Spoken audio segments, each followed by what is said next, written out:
Yang terhormat Bapak-bapak, Ibu-ibu, salam Pancasila. Bapak-bapak, Ibu-ibu yang melihat video saya ini, tolong jangan lupa subscribe, like, dan di-share. Sifatnya gratis.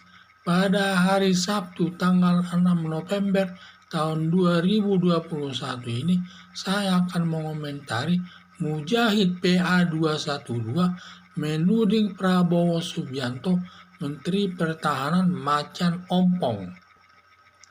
Negara Malaysia telah mencuit kapal Cina melanggar perairan negara Indonesia, yaitu perairan Laut Cina Selatan, dan Prabowo Subianto tidak berani mengusir kapal Cina tersebut. Maka PA212 menuding Prabowo Subianto macan ompong. Maka macan ompong itu artinya tidak ada keberanian mengusir kapal Cina melanggar wilayah perairan Laut Cina Selatan yang masuk wilayah Indonesia. Tudingan PA212 kepada Prabowo Subianto, masih ada rasa sakit hati. PA212 belum hilang rasa sakitnya. Dulu waktu Pilpres tahun 2019, PA212 mendukung mati-matian Prabowo Subianto calon presiden RI, walaupun kenyataannya kalah. Dan paling sakit hatinya PA212 masuknya Prabowo Subianto bergabung dengan pemerintahan Joko Widodo dengan diberikan dengan jabatan Menteri Pertahanan, sehingga setiap ada masalah yang dianggap tidak benar, PA212 langsung memberikan tudingan negatif kepada Prabowo Subianto. Prabowo Subianto masa bodoh atau tidak menanggapi tudingan PA212 karena percuma bergabung dengan PA212, hanya bohong saja. Katanya pendukungnya ada 7 juta orang. Kenyataannya Prabowo Subianto kalah atau tidak terpilih. Jadi harapan saya, semua tudingan negatif PA212 tidak perlu ditanggapi. Prabowo Subianto fokus saja melaksanakan tugasnya sebagai Menteri Pertahanan. Yang saya lihat mungkin mereka juga iri juga kepada Prabowo Subianto mendapat jabatan sebagai Menteri Pertahanan, tetapi malah dipungsungi karena Prabowo Subianto ini selain dia menjadi Menteri Pertahanan, juga dia sebagai pimpinan Partai Gerindra. Dan waktu itu Partai Gerindra yang mengusung Prabowo Subianto ini sebagai calon presiden RI. Tetapi di mana dia didukung oleh PA212 saat itu. Ada juga yang mendukungnya Forum Pembela Islam. Tetapi kenyataannya dukungannya tidak ada artinya, kalah juga. Katanya mereka punya pendukung sampai 7 juta orang. Kenyataannya setelah pemilu kalah, tidak menang lah ya, tidak terpilih sebagai presiden RI.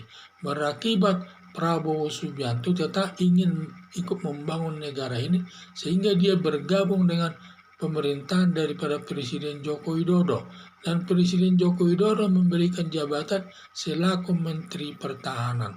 Dan hal ini sifatnya Prabowo Subianto ini sebenarnya sangat baik ini.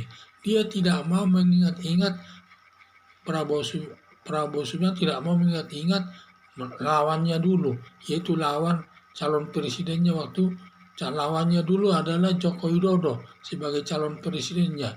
Yang menang ada Joko Widodo, sedangkan Prabowo Subianto adalah kalah. Dia menyadari kekalahannya tersebut, sehingga dia bergabung lagi dengan pemerintahan Joko Widodo untuk membangun bersama-sama negara Indonesia ini. Tidak mengingat-ingat masalah waktu mereka bersaing dalam pemilihan presiden tersebut. Ini sebenarnya sifat yang baik yang perlu kita angkat, di mana masa-masa perselisihan dulu tidak diingat-ingat, karena ada falsafah tidak ada teman yang abadi. Yang abadi itu adalah kepentingan. Maka sekarang Prabowo Subianto tidak mau mengingat-ingat permasalahannya tersebut. Sekarang dia kepentingannya adalah untuk membangun negara Indonesia ini sesuai dengan kebutuhan bangsa Indonesia. Sehingga siapapun partai politik yang menentang kebijakan daripada Presiden Joko Widodo, sedikit banyaknya partai Gerindra membelanya. Sehingga inilah sikap yang baik dari seorang calon pemimpin daripada partai Gerindra tersebut, melihat kenyataan politik dia kalah, ya sudah, kalau sudah kalah tetap dia bergabung, bukannya dia membuat perlawanan kepada Presiden Joko Widodo dengan melakukan tindakan-tindakan yang sifatnya merugikan negara Indonesia. Jadi itu perlu kita dukung. Jangan seperti sikap daripada PA212, karena dia sudah kalah, tidak menang, dan juga PA212 walaupun dia mendukung Prabowo Subianto tetap saja kalah. Katanya dia pendukungnya 7 juta orang, berarti tidak benar itu. Kalah. Sudah kalah juga dia tidak mau bergabung dengan yang lain. Malah dia memusuhi daripada Prabowo Subianto karena bergabung dengan pemerintahan Presiden Joko Widodo tersebut. Nah, ini tidak sesuai dengan aturan. Jadi bertentangan dengan sifat-sifat, tidak ada lawan yang abadi, yang ada hanya kepentingan yang abadi. Ini sebenarnya yang harus dipegang oleh PA212 seperti yang dipegang oleh Prabowo Subianto tersebut. Sekian dan terima kasih.